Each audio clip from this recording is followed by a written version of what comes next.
The new reason why you should stop counting calories to lose weight. Time for a pop quiz, everyone. Don't worry, it's only one question and it's multiple choice.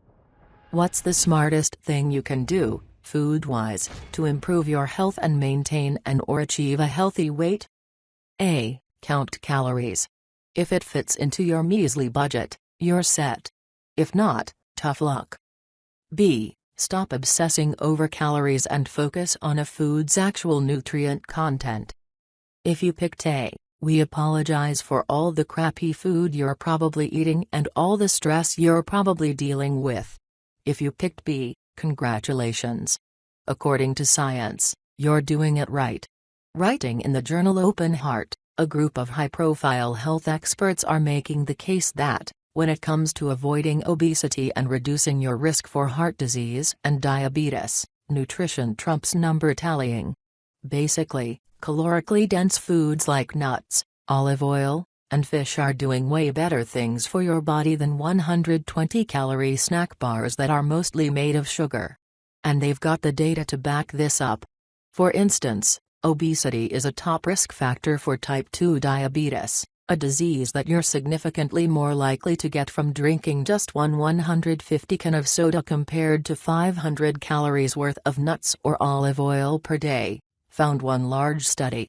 According to another study, overweight folks with type 2 diabetes were significantly more likely to get off their blood sugar meds when they ate a calorie-unrestricted, low-carb/high-fat diet compared to those who stuck to the usual low-cal/low-fat diet.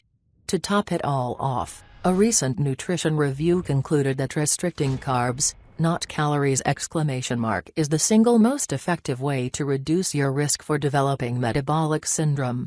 Plus, even if you did manage to drop pounds and improve your health on a low-cal diet, you probably wouldn't be successful for very long.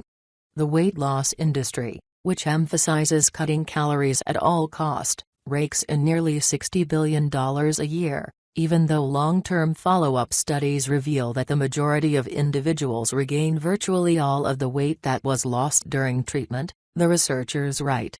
Which might leave you even worse off than you were when you first started dieting, since so-called weight cycling is linked to hypertension, insulin resistance, and a higher risk of death.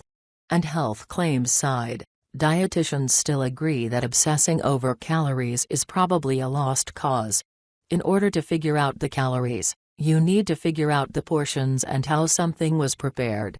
Which when you eat out, is hard to do, says Lisa Young, Rhode, Ph.D., author of the Portion Teller Plan.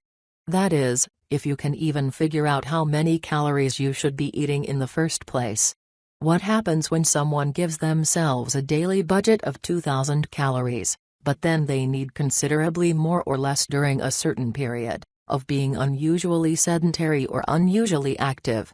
The average person doesn't know how to readjust their needs in these special situations, says culinary nutritionist and special diets expert Rachel Begun, Ms., RDN. In other words, picking the lower calorie stuff in the name of better health isn't just misguided. It's also impossible to do it accurately, and will probably end up making you so crazy that you quit altogether. So pick the avocado half over the 100-calorie key lime yogurt and don't look back.